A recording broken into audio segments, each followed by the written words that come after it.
कहाँ गए सब वादे प्यादे, राजनीति के स्वच्छ इरादे। हे केजरीमान तुम्हारी ऐसी तैसी, आरोपों के ढेर लगाकर मजे के सब सत्ता पाकर, जनता के मेहमान तुम्हारी ऐसी तैसी। सोशल मीडिया पर एक यूजर की लिखी गई ये पंक्तियां दिल्ली विधानसभा चुनाव का परफेक्टली एक तरीके से मूड दिखाती हैं। इनसे समझ में आता है कि चुनाव किस दिशा में आगे बढ़ रहा है। मजे की बात यह है कि तिहाड़ रिटर्न केजरीवाल जिन झुग्गी झोपड़ियों को अपना वोट बैंक समझते हैं, प्रतीत होता है कि उन झुग्गी वालों ने भी इस बार उन्हें राजनीतिक सबक सिखाने की ठान ली है। देखिए कैसे हो? हाँ बढ़िया है सर आप ऐसा आप इतना सब करते हो, लेकिन हमारे लिए क्या करते हो? भले हाँ बंटी भैया क्या करेंगे? बंटी भैया तो फिर वैसे क्या नहीं करा बताओ? 3 साल से क्या कर रहा है? सब कांग्रेस के हाथ का करा हुआ है। क्या नहीं करा? हाथ का क्या करा हुआ है? क्या नहीं करा? सब यही करा हुआ है, हम लोगों ने नहीं करा। कुछ नहीं करा, खाली आना कांग्रेस के हाथ का पानी बिजली सब खाया। आपने देखा केजरीवाल से एक झुग्गी की महिला पूछती है कि आपने हमारे लिए क्या किया। उनके पास इस सवाल का कोई जवाब नहीं होता है। वे अपने साथ वाले शख्स से कहते हैं कि बताओ भाई, और स्वयं चुपके से निकल जाते हैं। तुमसे ना हो पाएगा। ऐसे कई वीडियो सोशल मीडिया पर काफी वायरल हैं। इन वीडियो से 2 बातें एकदम क्लियर होती हैं। पहली ये कि पिछले लगभग 11 सालों से दिल्ली की सत्ता पर काबिज रहने के बाद भी केजरीवाल ने एक भी ऐसा काम नहीं किया है जो वो लोगों को बता पाए कि ये हमने किया है।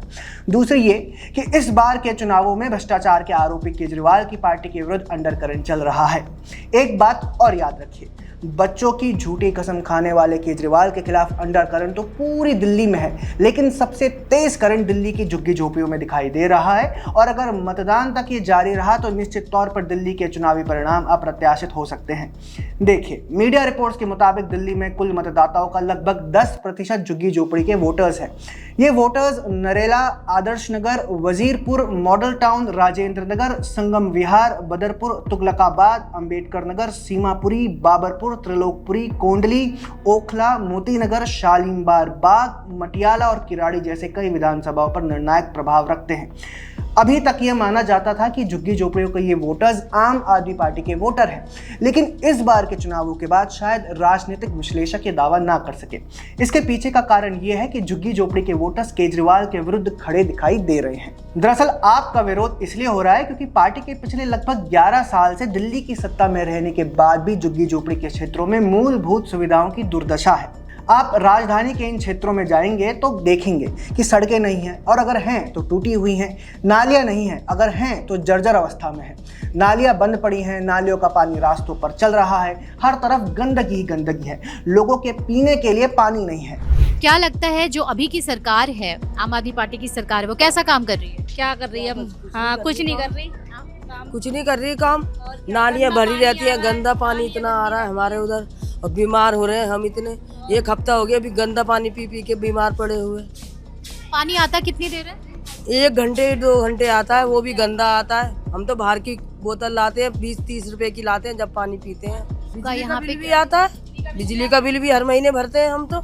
1000 रुपए बिल आता है मेरा तो। 1000 तो ना पानी और बिजली कुछ भी फ्री नहीं? फ्री नहीं है, झूठ बोल रहा है वो। यहाँ पे सबसे बड़ी समस्या है पानी की, क्योंकि पानी का बिल तो आता है लेकिन पानी साफ नहीं आता। गंदे पानी का बिल तो दे रहे हैं, एक्स्ट्रा हम पानी खरीद भी रहे हैं, तो हमारा तो डबल हो गया। हमने फ्री नहीं चाहिए, हमें तो साफ पानी चाहिए, बिजली चाहिए।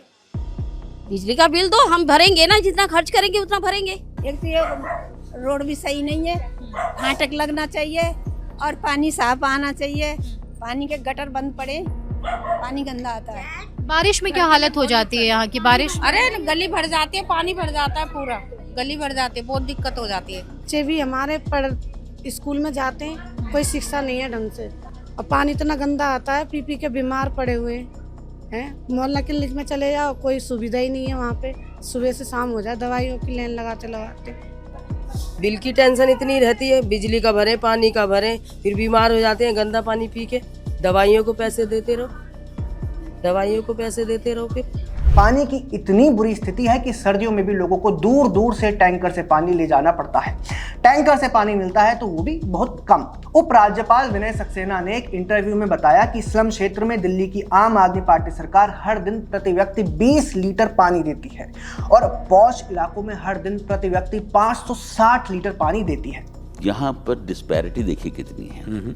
जो बहुत पॉश कॉलोनीज हैं जी, वहाँ पर पानी की जो सप्लाई है 560 लीटर पर डे पर पर्सन है। अच्छा।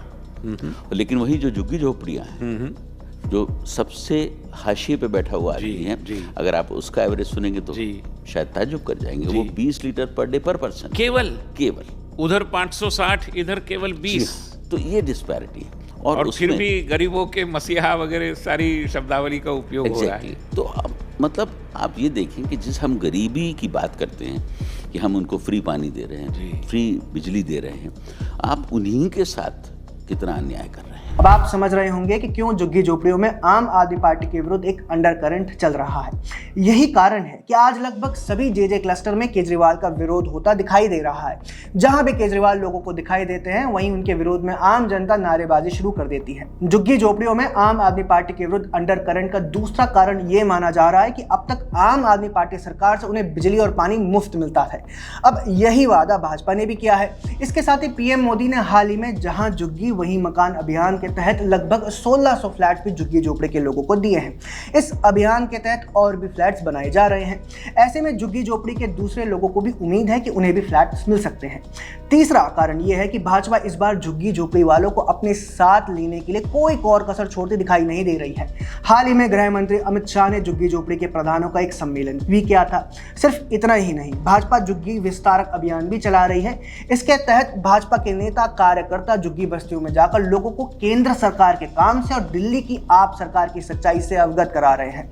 बीजेपी बड़ी सुनियोजित तरीके से झुग्गी झोपड़ी वालों तक पहुंच रही है और उन्हें बता रही है कि कैसे पिछले लगभग 11 साल से दिल्ली सरकार ने उनके लिए कुछ नहीं किया है। शायद भाजपा की इसी रणनीति का परिणाम है कि केजरीवाल बुरी तरह से घबराए दिखाई दे रहे हैं और घबराहट का स्तर यह है कि अब उनके पास झूठ ही झूठ बचा है। रविवार को शकूर बस्ती में जाकर केजरीवाल ने दावा किया कि बीजेपी अगर चुनाव जीत गई तो झुग्गी झोपड़ियों को तोड़ देगी, झुग्गी झोपड़ी में रहने वालों को निकाल देगी। उन्होंने ये भी कहा कि केंद्र सरकार ने शकूर बस्ती के लैंड यूज नियम को बदल दिया है। 15 दिन पहले 27 दिसंबर को एलजी ने इस झुग्गी की जमीन का लैंड यूज चेंज कर दिया। दिल्ली के उपराज्यपाल विनय सक्सेना ने स्पष्ट किया कि ऐसा कुछ भी नहीं हुआ है। उपराज्यपाल ने क्या कहा, देखिए। उन्होंने 27 दिसंबर की डीडीए की बैठक का हवाला देते हुए कहा कि एलजी ने इस जमीन का लैंड यूज चेंज कर दिया है। डीडीए ने ना तो इस बस्ती का लैंड यूज चेंज किया है और ना ही डीडीए ने कोई इविक्शन अथवा डिमोलिशन नोटिस दिया है। श्री केजरीवाल जानबूझकर कोरा झूठ बोल रहे हैं और लोगों को गुमराह कर रहे हैं। केजरीवाल एक बार फिर झूठ बोलते हुए पकड़े गए। सवाल यह है कि शीश महल से बाहर ना निकलने वाले केजरीवाल शकूर बस्ती की ओर क्यों गए? शकूर बस्ती को लेकर उन्होंने ऐसा झूठ क्यों बोला? क्या उन्हें भी ऐसी रिपोर्ट्स मिल रही हैं कि झुग्गी झोपड़ी उन्हें अपना मन बदल दिया है? अगर ऐसा ना होता तो शायद केजरीवाल शकूर बस्ती की ओर जाते। उनकी एक घबराहट दिखाती है कि जेजे क्लस्टर में इस बार उनके विरुद्ध करंट तेज है। झुग्गी झोपड़ियों में भी अरविंद केजरीवाल के विरुद्ध अंडर करंट चलता दिखाई दे रहा है। उसको लेकर आपका क्या कहना है कमेंट सेक्शन में हमें जरूर बताएं। अगर आपको हमारा कंटेंट पसंद आता है तो हमारा चैनल फॉलो भी कर लें। जय हिंद।